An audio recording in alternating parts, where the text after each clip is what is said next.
Hello everybody, welcome to yet another match of Season 2 of Regional King. We are still in round 2. Hoenn versus Hisui. You've had the title. I'm Gummy, your commentator, and one of the participants.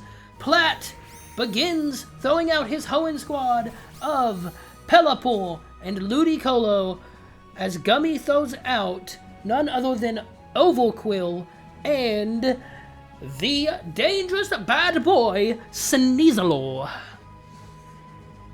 Both of these teams are heavy hitters. One of these teams is heavy hitters with heavy synergy, and the other team is heavy hitter with power creep heavy hitting abilities.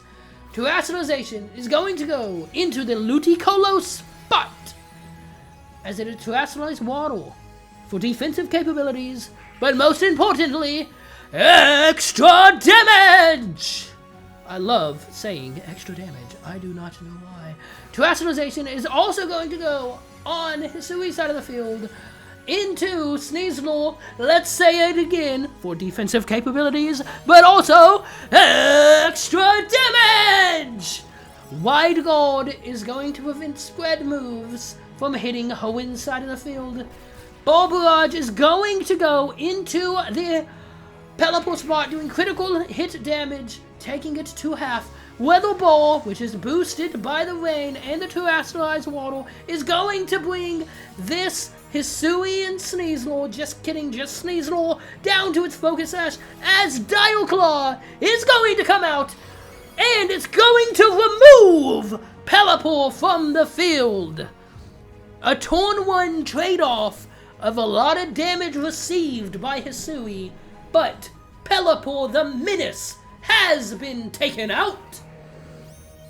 Salamence enters the field, lowering the attack of Hisui's side of the field, considering they are both physical attackers.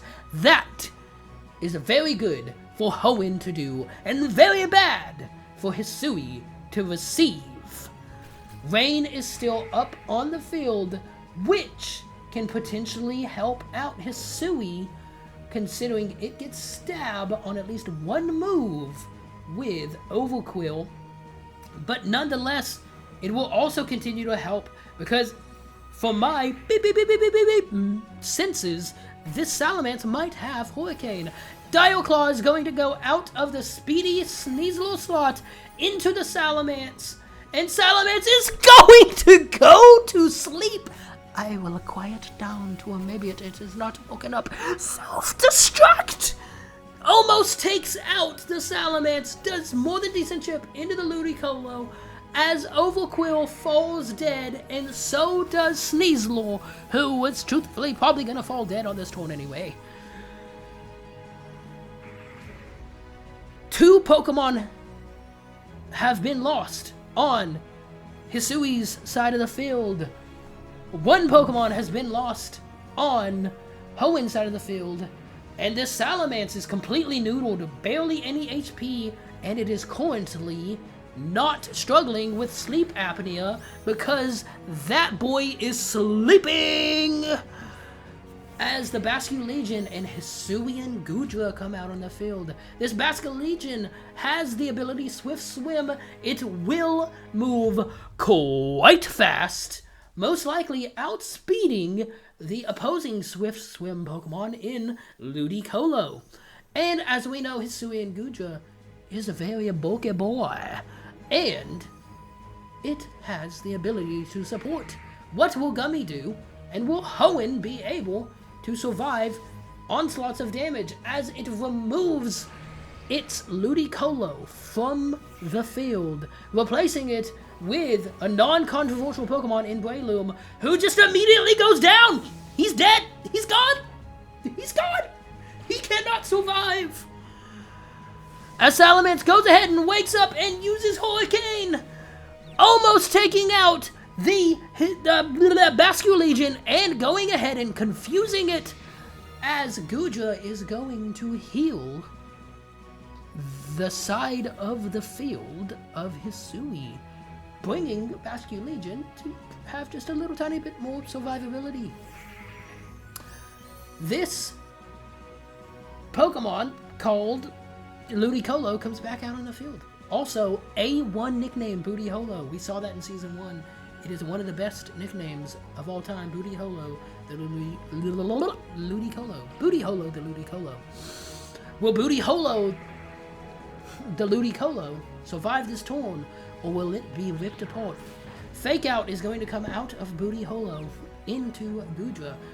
Will Basculegion be able to hit through Confusion?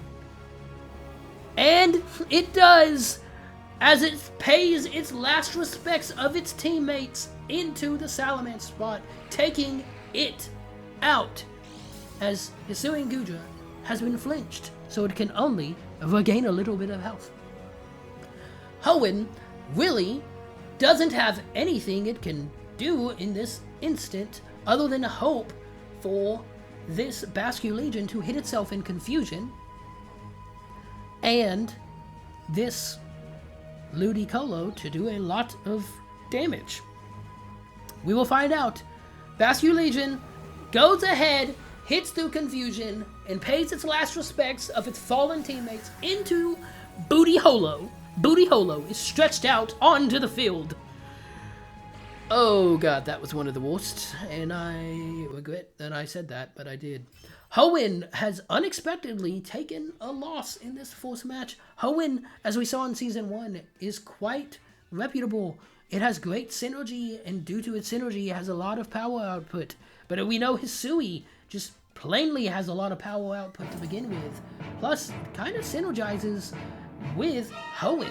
It takes advantages of a lot of Hoenn's advantage. So let's see how round 2 goes. As Pelipper comes out again, and so does Salamence. As the same lead is on Hisui's side of the field with this Sneaselaw and Overquill. As we saw, they have lots of damage potential, and the crazy luck of RNG of Dialclaw can turn the tide of a match depending on what status is potentially drawn from its contact. As we saw in Season 1, Hoenn went pretty far due to its synergy.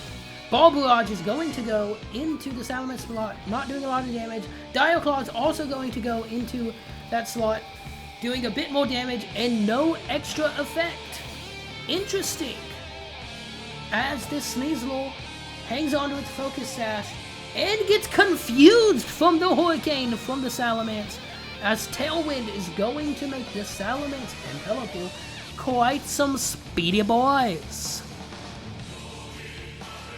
Hoenn has played very well in this Turn 1. Hoenn has a good chance to be able to do a lot of damage. This Sneaselaw is still a very, very speedy boy, as it dies to the confusion laid upon it from Salamence. Salamence is quite wonderful. Hurricane is going to go into the Overquill spot, almost taking it out, landing another confusion! This is insane! Across these 2 matches, the 3 Pokemon that have been hit with Hurricane have all been confused, as Ball Barrage is going to go into the Salamence spot, and it gets poisoned, putting it on an extreme timer. Hurricane is going to go into this Overquill spot, taking it out. Hisui's side of the field is now empty. As we see how much damage is done into the Salamence, it's gonna go ahead and die to the poisoning. This has been a crazy turn. 3 Pokemon have fainted in this one turn, only surpassed by one other turn in this tournament. Comment down below if you remember which one it was. As Booty Holo, the Ludicolo, comes out for Hoenn. And the powerhouse, the death-hungry Basculegion, comes out along of the sturdy Hisui and Goodra. Hisui just plainly has a lot of staying power with the abilities of this Hisui and Goodra. Just a lot of damage output with this Basculegion. Plus, Basculegion is taking advantage of Hoenn's current synergy. Is this enough for Hisui to be able to move on to the next round? Or will Hoenn bring this to match 3? This match is coming down to the wire. Currently, Hoenn has an advantage. Hoenn's 3 fully healthy Pokemon versus Hisui down to 2. We do not know what the final Pokemon in the back from Hoenn is. We can only assume it is Breloom, but maybe it's something cheeky like Metagross. Last Respects is going to come out of the Bastion Legion into the Booty Holo, ripping it apart in one hit. Just rammed straight through Booty Holo. It is now eviscerated from the field. I was so focused on that innuendo and pun that I don't even know what Pelipper did other than do damage. I'm assuming it did Hurricane, as Metagross does come out of the Hoenn side of the field, a pseudo-legendary with lots of damage output. Will it be able to do enough damage to these bad boys? We also have not seen Terastallization, if I'm not mistaken, off of Hoenn side of the field. Does this Metagross have some sneaky Terastallization to maybe help it survive a little bit longer? We will find out, as I, being the commentator, called it out that Platinum is going to go ahead and Terastallize this Metagross into the Steel type, removing any weakness from Psychic and also boosting any damage it does with Steel type moves. Last Respects is going to go ahead and take out that Pelipper, putting Hoenn onto its pseudo-legendary's 4 back legs. Knockoff is gonna go ahead and take out that Bastion Legion. This is pseudo-legendary versus pseudo-legendary. Funny enough, the Choice Band fell on the ground. As Body Press goes into the Metagross spot, and Tailwind has petered out, although admittedly, Hisui and Gudra ain't outspeeding nobody, no Tailwind or not. Knockoff is going to go into the Hisui and Gudra, taking off of its leftovers, putting it on a timer. It can now not heal as easily, as it goes ahead and uses the very powerful move of Shelter, skyrocketing its defense to make it survive longer and also do more damage with Body Press, which we know, under the circumstance, is super effective. And this commentator has also realized that there has not been Terastallization on Hisui's side of the field. Will Gummy rip a Terastallization for defensive purposes or potential extra damage output? We totally cannot see which Terastallization is potentially available on the screen. We're totally acting like this is a pure spectator mode, and we can't see what's going on. Gummy is clearly weighing his options of this potential Terastallization. While we sit here and wait, doing the damage calcs, this Hisui and Gudra is going to be able to last a while, considering it has the Shell Armor ability. It's not going to be able to take any crits. It's going to be able to just hold on to that really sky-high defense. Body Press is going to go into the Metagross spot. It's super effective. It had sky-high defense. It is out, and Hisui advances on to the next round, which I believe is round 3. I have lost count at this point. I have gone insane. As always, thank you for watching. Drop a comment down, like below, everything. What was your favorite part? Let's move on to the next round. Let's go!